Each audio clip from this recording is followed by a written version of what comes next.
नमस्कार दोस्तों, ocean network में आपका स्वागत है। इस देश में फ्रस्ट्रेटेड, कुंठित मानसिकता के लोगों की संख्या बढ़ती जा रही है और लोगों की कहना ज़रा ठीक नहीं होगा, नेताओं की एक ऐसी जमात है जिसका फ्रस्ट्रेशन बढ़ता ही जा रहा है।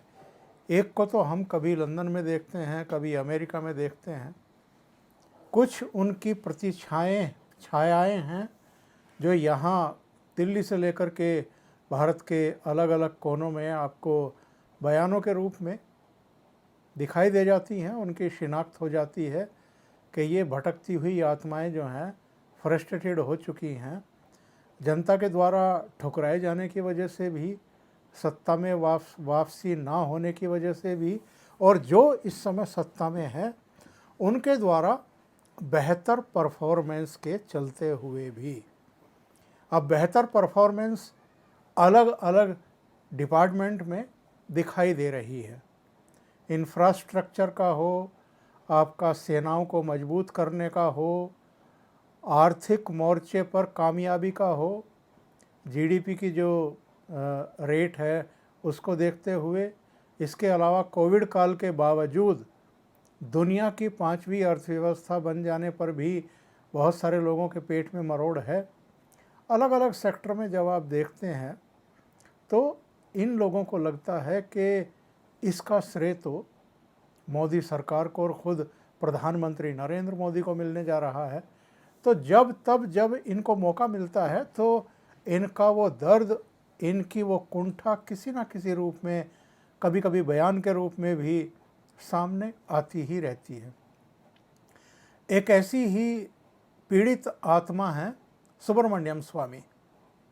सुब्रमण्यम स्वामी को ये गलतफहमी थी, उम्मीद भी थी शायद 2014 में नरेंद्र मोदी प्रधानमंत्री बनेंगे तो उनको वित्त मंत्री बनाया जाएगा, क्योंकि वो ये मानते हैं कि उनसे बेहतर वित्त मामलों का जानकार इस देश में नहीं है। अरुण जेटली को बनाया गया था तो हर 10वें दिन 15वें दिन अरुण जेटली को कोसते थे। बाद में जब निर्मला सीतारमण को ये दायित्व दिया गया, मजाक उड़ाने की कोशिश की गई। दोनों ही वित्त मंत्रियों के समय अभूतपूर्व फैसले हुए और वो कामयाबी के साथ इम्प्लीमेंट हुए और उसके नतीजे आप सब देख रहे हैं। बहुत बेहतर नतीजे आए हैं। नोटबंदी पर भी इनकी टिप्पणियां बहुत ही आपत्तिजनक और ठीक उस तरह की थी जैसी इस देश का विपक्ष कुछ दूसरे कारणों की वजह से नोटबंदी की आलोचना कर रहा था।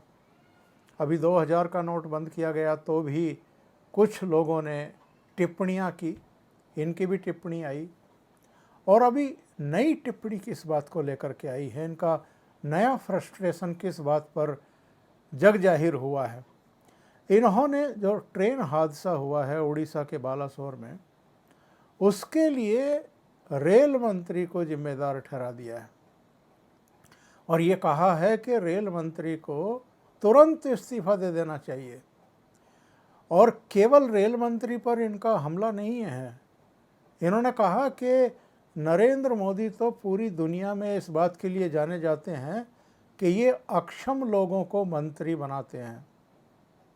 अरुण जेटली को भी इनकी दृष्टि में अक्षम को मंत्री बनाया गया था। निर्मला सीतारमण, जिनके समय में हमारी अर्थव्यवस्था और बेहतर हुई है, इनकी दृष्टि में वो भी अक्षम हैं। तो सबसे सक्षम कौन है?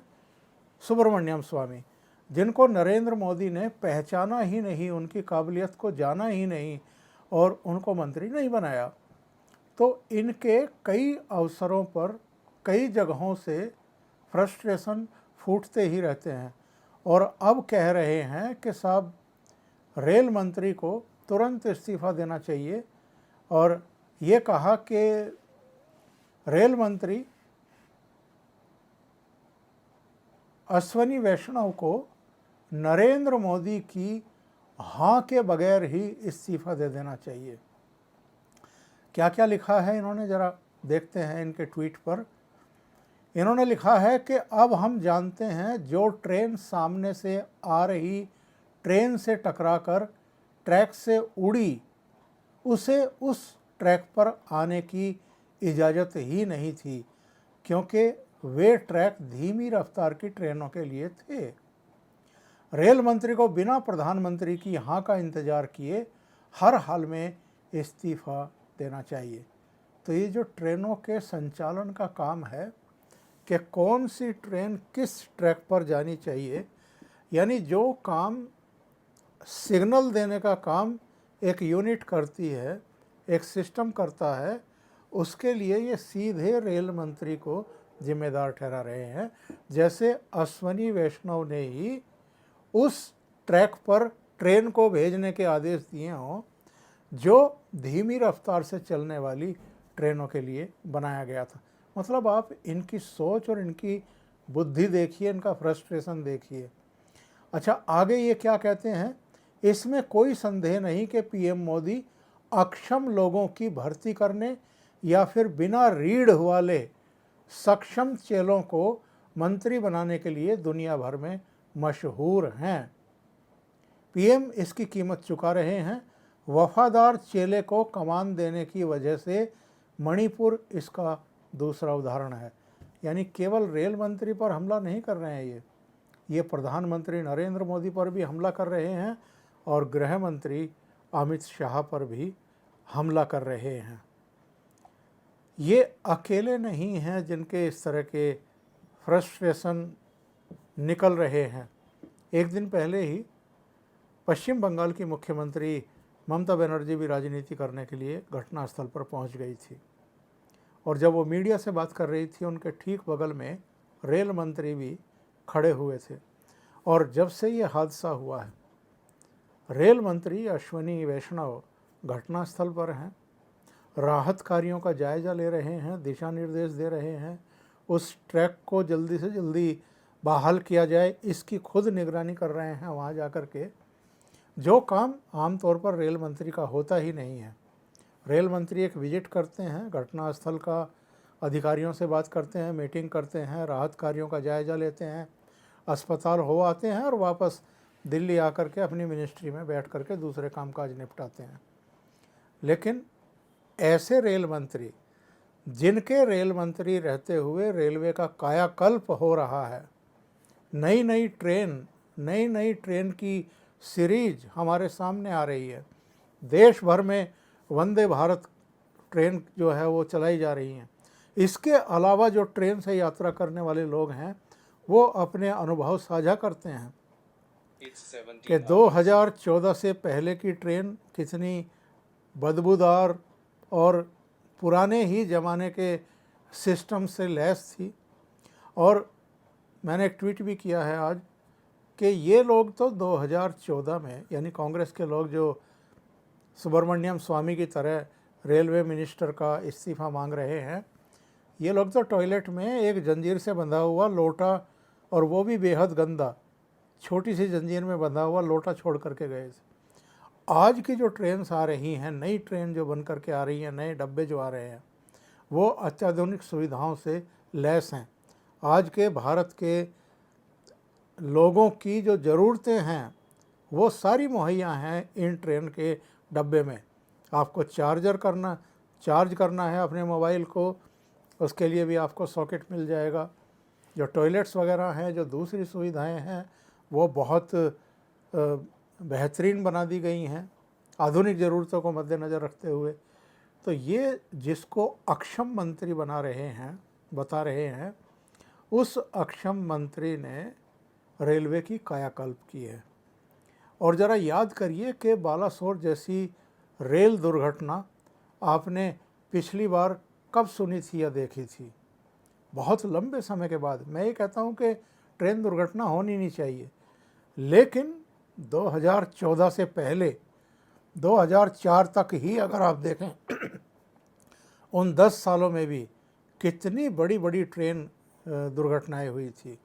तो मैं ममता बनर्जी की बात कर रहा था। ममता बनर्जी मौके पर गई, उनके बगल में रेल मंत्री खड़े हैं और वो झूठ बोल रही हैं, गुमराह कर रही हैं देश को, ये कहकर के इस ट्रेन हादसे में 500 लोगों के मरने की अब तक सूचना आ चुकी है। रेल मंत्री ने उनको टोका। जिस समय ये प्रेस कॉन्फ्रेंस कर रही थी उस समय तक केवल 238 लोगों के मारे जाने की सूचना थी। तो उन्होंने करेक्ट किया कि 500 नहीं 238 लोगों के मरने की सूचना है। इस पर अपनी झेप मिटाने के लिए ममता बनर्जी बोली अभी 3 डब्बे जांच पूरे नहीं हुई है उनकी, उसके बाद लोगों की संख्या बढ़ सकती है। तो रेल मंत्री ने फिर उनके ज्ञान में वृद्धि की कि सारी ट्रेन के डब्बे ऑलरेडी देखे जा चुके हैं, चेक किए जा चुके हैं, अब कोई उन डब्बों में शेष नहीं है। हालांकि आज सुबह तक जो मृतक हैं उनकी संख्या 288 पहुंच गई है और कुछ और क्रिटिकल हैं, कुछ और जाहिर है नहीं बच पाएंगे इलाज के बावजूद। पर 500 की फिगर आप दे रही हैं और आप राजनीति करने के लिए मौके पर पहुंच गई। ये तो प्रधानमंत्री नरेंद्र मोदी ने भी दिल्ली में बैठक ली उच्चाधिकारियों की रेलवे के, और उसके बाद वो भी मौके पर गए। वो न केवल घटनास्थल पर गए बल्कि अस्पतालों में गए, उन्होंने अधिकारियों से बात की, रेल मंत्री से बात की। तो इस देश में कुछ लोग हैं जो लाशों पर भी राजनीति करने से बाज नहीं आते और जिनकी कुंठाएं जो है वो किसी न किसी रूप में फूट ही निकलती हैं। अभी के लिए इतना ही। बहुत बहुत धन्यवाद। अगर आपको ये चैनल और इसके कंटेंट पसंद आ रहे हैं तो लाइक करें, कमेंट करें, वीडियो को शेयर भी करें। अभी तक अगर ये चैनल आपने सब्सक्राइब नहीं किया है तो सब्सक्राइब कर लें और साथ में लगे बेल आइकॉन को दबा दें ताकि आगे आने वाले वीडियो और उनके नोटिफिकेशन आप तक पहुंचते रहें। बहुत बहुत धन्यवाद। नमस्कार।